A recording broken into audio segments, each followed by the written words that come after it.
So guys इसमें सबसे पहले अभी तक हमने जो एंट्री की थी वो थी पार्ट वन में आप लोग को दिखेगा कि सन्ड्री क्रेडिटर में 6 मंथ का हमने कैलकुलेशन किया इंटरेस्ट का जो कि 4630.14 था। इसको मैं एक्सेप्ट करता हूँ। अब मैं यहाँ से बाहर आता हूँ और एक बाहर आता हूँ। अभी मैं वाउचर्स में जाऊंगा, मैं इसका पेमेंट करूंगा। तो पेमेंट करने के टाइम पे एफ एन एफ फाइव किया, यहाँ पे F N F to date डाला, डेट में क्या डालूंगा 1 अक्टूबर एंटर। फिर मैं किसको पेमेंट करूंगा, मैं लोन को पेमेंट करूंगा। कितना पेमेंट करूंगा, वही करंट बैलेंस में जो अमाउंट है 4630.14। तो 50,000 माइनस किया तो ऊपर का अमाउंट क्या अपना इंटरेस्ट का हो गया। क्रेडिट में क्या लेंगे, यहाँ पे कैश अकाउंट लेंगे। कैश पेमेंट है, इंटरेस्ट है, अनसिक्योर्ड लोन है, इसके लिए नहीं दिखाएंगे। फिर यहाँ पे लिखेंगे being interest paid for 6 month ending period. तो पहला एंट्री हुआ हमारा इंटरेस्ट कैलकुलेट का, दूसरा एंट्री हुआ हमारा इंटरेस्ट पेमेंट का। अब एक्सेप्ट करता हूं। अब गाइज यहाँ पे अगेन मैं आपको बताऊंगा कि अगले 6 महीने 12% ब्याज के हिसाब से हम लोग इंटरेस्ट कैलकुलेट करने वाले हैं। तो वापस से ऑल्ट F9 और F6 बटन दबाएंगे क्रेडिट नोट के लिए। फिर यहाँ पे सिंपल इंटरेस्ट में जाएंगे, एंटर। तो आप देख सकते हो यहाँ पे अभी मैं डेट F1 F2 डालता हूँ 31 March, enter. Loan from Bharat Shah, enter. Control accept accept. तो 2991 आया। जबकि यही अमाउंट गाइज अगर फर्स्ट पार्ट में आप देखोगे तो आपको पता चलेगा कि अगर 6 महीने का इंटरेस्ट आप नहीं पे करते हो और अगर ये एंट्री में आते हो तो 2900 के बदले 3400 या 600 के आसपास कुछ अमाउंट आता है। बिकॉज इंटरेस्ट ऑन इंटरेस्ट भी कैलकुलेट होना स्टार्ट हो जाता है, एंटर। ये भी इंटरेस्ट अकाउंट में जाएगा 2991.78। अगर आपने payment entry proper date wise नहीं की है तो आपका इंटरेस्ट यहाँ पे फ्लक्चुएट हो सकता है। अगेन एक्सेप्ट करता हूं। अब यहाँ पे F5 करके पेमेंट में जाएंगे, डेट डालेंगे 31 March, enter. Loan from Bharat Shah डालेंगे, एंटर। और यहाँ पे अमाउंट है 2991.78, एंटर।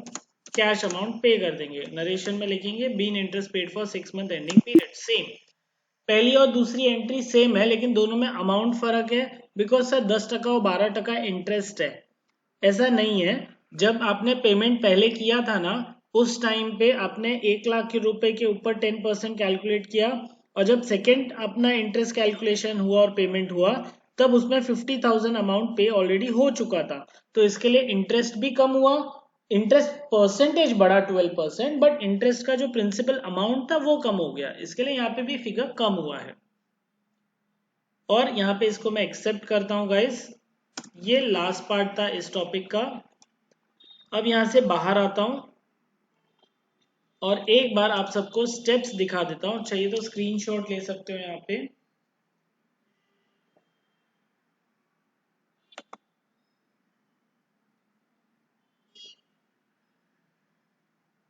Okay, that's it. तो गाइज यहाँ पे सबसे पहले हम लोग डिस्प्ले में जाते हैं, स्टेटमेंट ऑफ अकाउंट स्टैटिस्टिक्स। सबसे पहला एंट्री हमने क्रेडिट नोट का किया था। क्रेडिट नोट में जाता हूँ।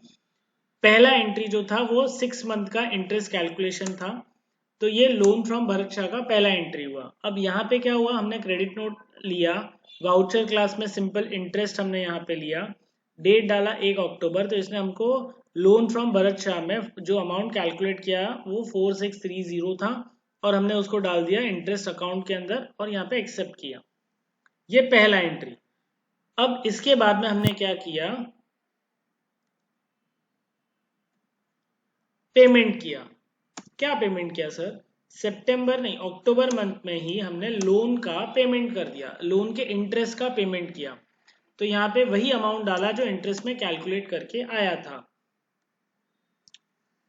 उसके बाद में गाइस हमने तीसरी एंट्री यहाँ पे की।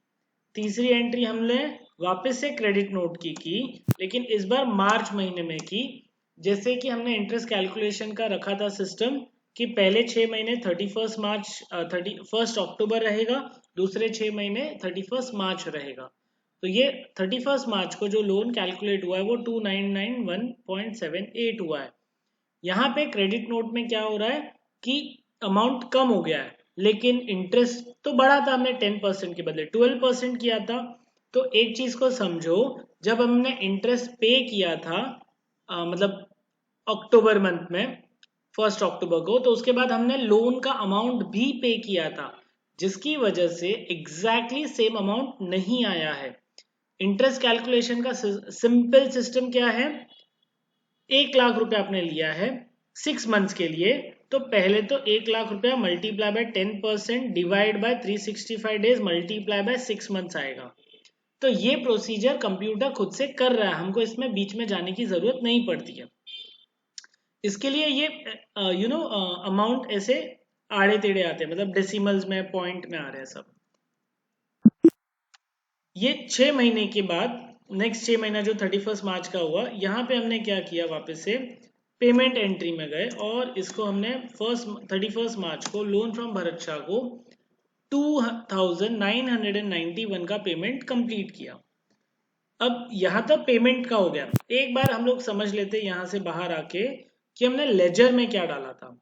तो उसके लिए ऑल्टर में जाता हूं, लेजर में जाता हूं, लोन फ्रॉम भरत शाह में जाते हैं, एक्टिवेट इंटरेस्ट कैलकुलेशन को यस करते हैं।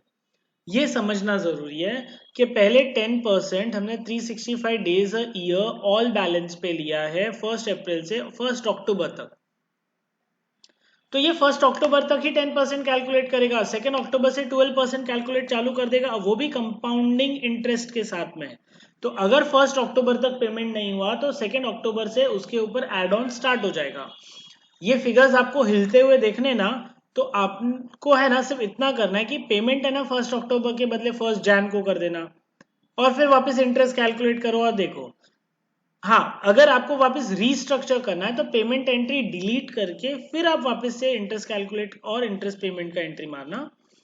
इसमें ना ऑल्ट्रेशन मत करना, ठीक है? ऑल्ट्रेशन में काम नहीं चलता है, आपको एंट्रीज डिलीट मार के ही वापस करनी पड़ेगी अगर कुछ भी मिसमैच करना है या कुछ भी ऐसा ट्रायल एंड एरर करना है तो, बिकॉज हम लोग एजुकेशनल वर्जन यूज करें इसके लिए। और नेक्स्ट 12 मंथ्स यहाँ पे 365 डेज या 2 अक्टूबर से लेके 31 मार्च तक आपका कैलकुलेट होगा, जो भी बैलेंस अमाउंट है। हमने ऊपर लिखा हुआ है अमाउंट एडेड होगा तो उस पर इंटरेस्ट कैलकुलेट होगा, अमाउंट डिडक्ट हुआ तो नहीं। तो अगर 50,000 का पेमेंट हो गया तो इंटरेस्ट कैलकुलेशन भी बंद हो जाएगा।